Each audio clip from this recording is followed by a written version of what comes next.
এয়া মই পোলাওৰ কাৰণে বাসমতি চাউল লৈছোঁ, তাৰ আধা কেজি পেকেটটো, আৰু কাজু, খিচমিচ আৰু লং, ইলাচি, ডালচেনি এয়া লৈছোঁ। তাৰ কাৰণে বাসমতি চাউলখিনি ধুই মই টুকি থৈছোঁ। এতিয়া বনাম আৰু। এয়া পোলাও বনাবৰ কাৰণে মই কুকাৰত অলপ ৰিফাইন তেল দিলোঁ। তেলটো দিয়া দেখুওৱা নহ'ল আৰু তাত অকণমান তেলত মই চেনি দিছোঁ। চেনিটো অপশ্যনেল হয়, আপোনালোকে নিদিবও পাৰে।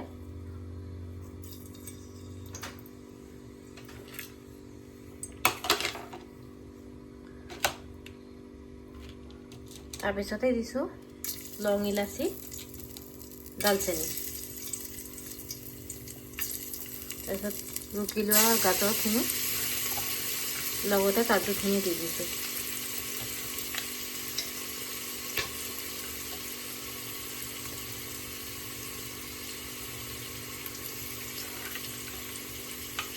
খিচমিচটো অলপ পিছত দিম।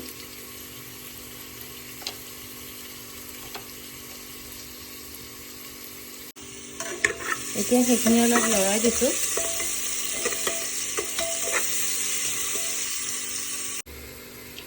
এতিয়া চাউলখিনি দি দিলোঁ। চাউলখিনি দি অলপ লৰাই থাকিলোঁ।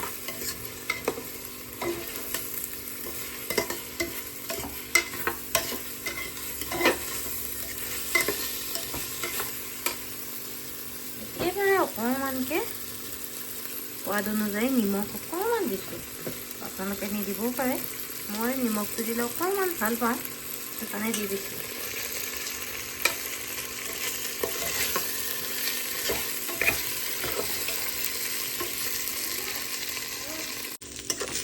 গেছটো অলপ মিডিয়াম ফ্লেমত দি চাউলখিনি অলপ সময় ভাজি আছোঁ। ভাজি থাকি তাতে খিচমিচখিনি দি দিছোঁ।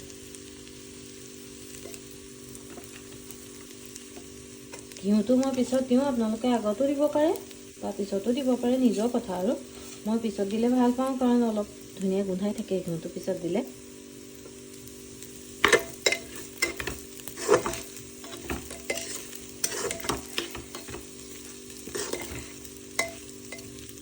আৰু এইফালে মই এয়া পায়সো বনাই আছোঁ। পায়সখিনি উতলিছে আৰু হৈ যাব এতিয়া। মোৰ ছোৱালীজনী মানে পায়স খাই খুব ভাল পায়, পোলাও খাইও ভাল পায়। সেইকাৰণে তাইৰ কাৰণে মাজে মাজে এনেকৈ ঘৰতে বনাই দিওঁ আৰু। আপোনালোকৰ ঘৰত যদি সৰু ল'ৰা ছোৱালী আছে, তৎক্ষণাত হ'ব পাৰে এইটো পোলাও। আপোনালোকে কম সময়তে বনাই দিব পাৰিব।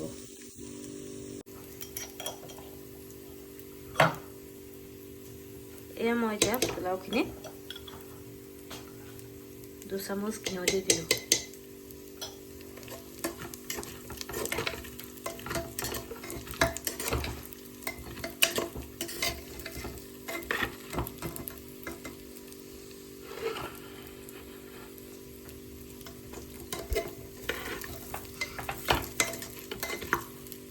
এয়া মই এতিয়া পোলাওখিনি তাতে পানী দি দিলোঁ আৰু। মানে ভাতৰ কাৰণে 2 আঙুল লাগেতো, এয়া পোলাওৰ কাৰণে মাত্ৰ 1 আঙুল ওপৰলৈ হ'লে হয়, নহ'লে পোলাওখিনি বেছি সিজি যায়। আৰু এতিয়া ঢাকনি মাৰি 1 বা 2টা চিটি মাৰি দিম। মোৰ হৈ যাব আৰু পোলাওখিনি। তুমি লাগে ইটো ফোন লাগে। মই ইয়াত 1 কেজি খাহী মাংস লৈছোঁ। তাত আদা, নহৰু, জিৰা গুড়ি, ধনিয়া গুড়ি, তাৰপিছত মিট মছলা, নিমখ, হালধি, মিঠাতেল অকণ দি অকণ সময় মেৰিনেট কৰি থৈ দিছোঁ। তাৰপিছত এইফালে আলু পিঁয়াজ কাটি থৈছোঁ। তাৰপিছত পোলাওটো হ'লে এতিয়া মাংসটো বনাম আৰু। এই পোলাও চিটি মাৰিছে।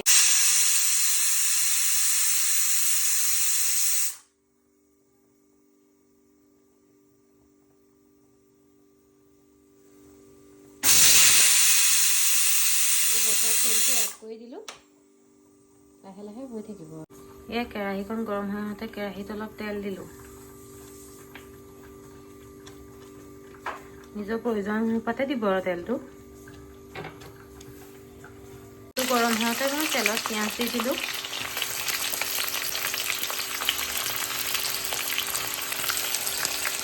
ইয়াত মই 4টা পিঁয়াজ কাটি লৈছোঁ, ডাঙৰ ডাঙৰ চাইজৰ। পিঁয়াজটো অলপ ভাজি দিলোঁ। পিঁয়াজটো অকণমান ৰঙচুৱা হোৱালৈকে ভাজি থাকিব লাগিব। এতিয়া পিঁয়াজখিনি ৰঙচুৱা হোৱাৰ লগে লগে তাত মাংসখিনি লাহে লাহে দি দিছোঁ। কাৰণ লাহে লাহে কৰিব লগা হৈছে, এটা হাতেৰে মোবাইল ধৰিছোঁ আৰু এটা হাতেৰে মই হেতা লৈছোঁ, সেইকাৰণে অলপ অসুবিধা হৈছে আৰু তাতে মই নতুন ইউটিউবাৰ হৈছোঁ, সেইকাৰণে অলপ অসুবিধা হৈছে আৰু মই কিবা ভুল হ'লে ক্ষমা কৰিব আৰু দেই।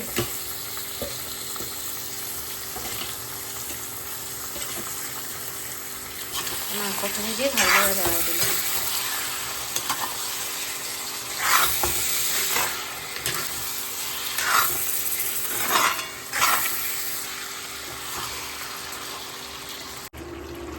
মাংসখিনি ভাজি ভাজি অলপ মাংসৰ পানীটো এৰিছে আৰু তেনেকুৱাতে মই আলুটো দি দিলোঁ। কাৰণ আজিকালি নতুন আলু হ'লেও কিছুমান আলু নিসিজেগৈ, সেইকাৰণে অলপ আগতীয়াকৈ দিছোঁ। লাগে পিছত কাঢ়ি থৈ দিম। আলুটো দি লৰাই থাকিলোঁ। লৰাই অলপ সময় ভাজিব লাগিব আৰু, কাৰণ আপোনালোকেতো জানেই খাহী মাংস বহুত সময় লাগে সিজিবলৈ। তাতে মই কেৰাহীত বনাইছোঁ।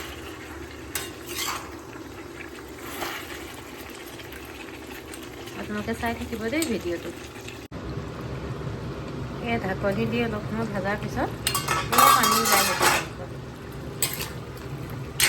চাওক, লৰাই আছোঁ আৰু লৰাই এনেকেই সিজি যাবগৈ আৰু। মাংসত পানী দিলোঁ। পানী দিয়াটো আপোনালোকক দেখুওৱা নহ'লে আৰু, কাৰণ মই কিবা এটা কামতো ব্যস্ত হৈ আছিলোঁ আৰু মোৰ এজনী সৰু ছোৱালীও আছে, গতিকে তাইৰ লগতো অলপ সময় দিবলগীয়া হয়। আৰু মাংসত মই জ্বলা দিয়া নাই, কাৰণ মোৰ ছোৱালীজনীও খাব যে। আপোনালোকে যদি জ্বলা খায় ইয়াত জ্বলা দিব পাৰে, আৰু মই গৰম মছলাও ব্যৱহাৰ কৰা নাই। আৰু এতিয়া পানীটো শুহি গ্ৰেভি হ'লে অফ কৰি থৈ দিম আৰু তাৰপিছত মাংস সিজিয়ে গ'ল। সিজাৰ পিছত এতিয়া পানীটো গ্ৰেভি হ'লে অফ কৰি থৈ দিম আৰু মাংস হৈ যাব। আৰু যদি ভিডিঅ'টো ভাল লাগিলে লাইক কৰিব, শ্বেয়াৰ কৰিব আৰু বেল বাটনটো দবাই দিব। Thank U.